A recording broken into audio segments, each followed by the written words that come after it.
Hi there, Becky here from 168 Fitness.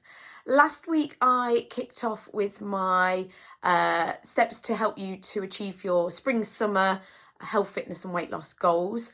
I started off with encouraging you to set some goals so that you know what you're working towards, and to also get you excited, get you motivated, have it planned out what you want to achieve so you know know what you're working towards, and also can look out for opportunities for how to achieve those goals as well.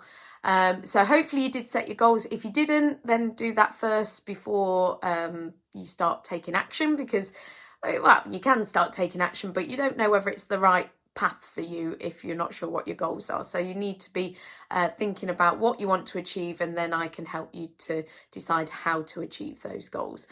So last week I said as well, once you'd set the goals, to try and take some action towards them, taking at least one step, ideally one step a day, one action point a day to achieve those goals. It can be something really small and it can be something different every day, but I suggested that you start with some walking last week. And so if you did start with the walking, hopefully you've enjoyed that, and I would love for you to keep it going as well. So the idea is I'm going to give you a step and a suggestion of an action point that you can take action on this week and each week, but you need to be able to, you need to keep up doing what you've started the previous week, if that makes sense. So if you were going out for a walk every evening, then great, just try and keep that going. I did say you don't have to go every day, it could be sort of 3 to 5 times a week, whatever's manageable for you. If you want to get into a habit of doing it every evening or every morning or every lunch break or whatever works for you, then feel free. But if that's a little bit too much for your schedule, then just as and when you can, but make sure you're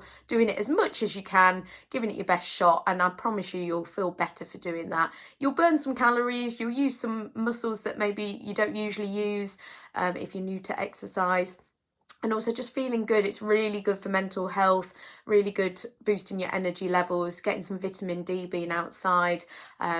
Fantastic way to just kickstart your goals. So feeling good after that, hopefully. So this week then, I'm going to give you another top tip, an action point that I think would benefit most people regardless of your goals. I'm trying to keep it quite general. So if you do need some specific advice on how to achieve your goals, please do get in touch with me. But for now, I'm just going to keep it quite general.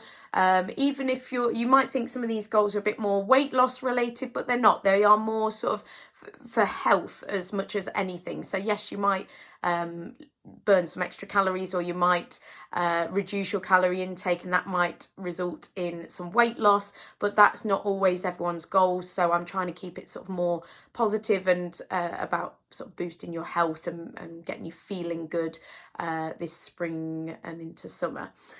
So this week my suggestion would be looking at trying to swap some of your food choices for healthier options. Now, this means really, for example, snacks. They're a key one that a lot of people maybe struggle with, because snacking on the go is quite hard. When you go to a shop, if you're hungry, I had this the other week. I went to the Co-op, and I generally eat quite healthy, so I would never usually reach for a chocolate bar if I wanted a snack. That would be an absolute, for me, a treat, or not even a treat really. I wouldn't usually do it because I find that if I have a chocolate bar or something like that, really sugary, then my energy levels will spike like really quickly, and then I will have a slump fairly soon afterwards. So I need something, being on the go all the time and needing lots of energy throughout the day, I need something that's going to just give me that steady release of energy. So I try and have something healthy at least, but also protein based, so that it just sort of steadies my energy and keeps me full, keeps me satisfied for a long time.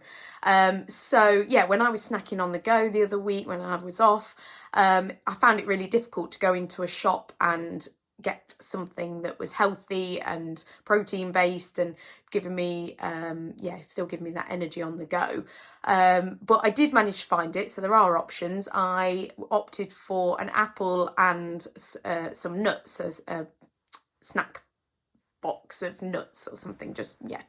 And they were mixed nuts, nothing special, but they did the job. They kept me energized, satisfied, and also didn't give me that spike of energy and then that slump straight afterwards. So what I'm getting at is that I know it's difficult, and it just takes a bit of planning, a bit of preparation, and that's where you'll need to think ahead.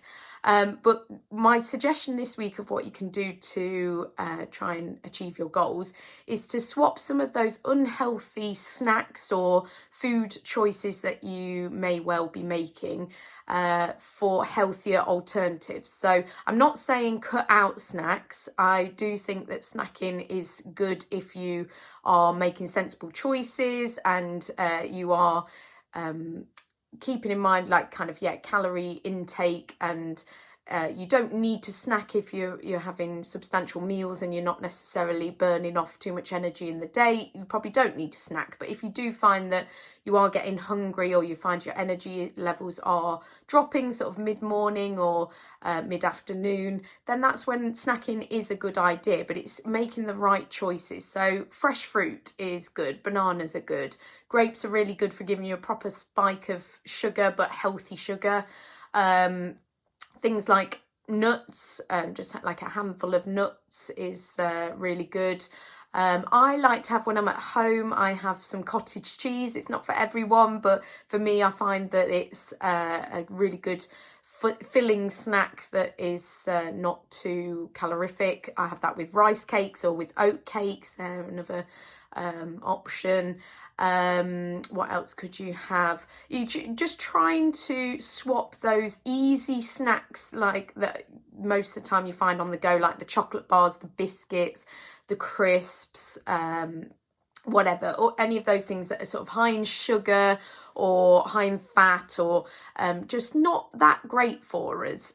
Just trying to swap those for healthier alternatives. Even you can get some snack bars. I do like, there's a brand called Misfits, and I like those. They're high in protein, low in sugar.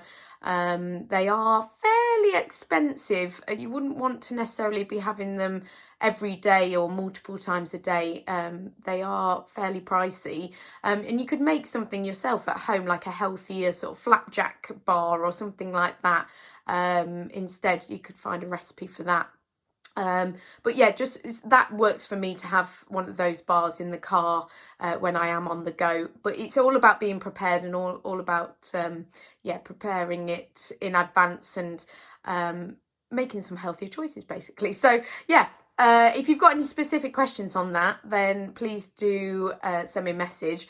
But for this week, then your homework is to try and keep up with what you started last week with the walking, and then this week to be just a bit more conscious about what food you're consuming. You could be making swaps on meals as well. I didn't say about meal times. If you usually would order in a takeaway on a Friday night, maybe you would do a healthier version of the same thing, or you could just have a healthier meal at home. Or if you're eating sort of things like pizza, chips, easy sort of freezer food kind of things, then maybe let's try and think outside the box a little bit and make some healthier meals and fresher alternatives and things like that. But just trying to think about swapping some of the unhealthier foods that you might be eating for healthier options, and I'm sure that'll make a big difference. Try and do something each day. Making a healthier choice each day would be good. And I'll see you next week for some more top tips.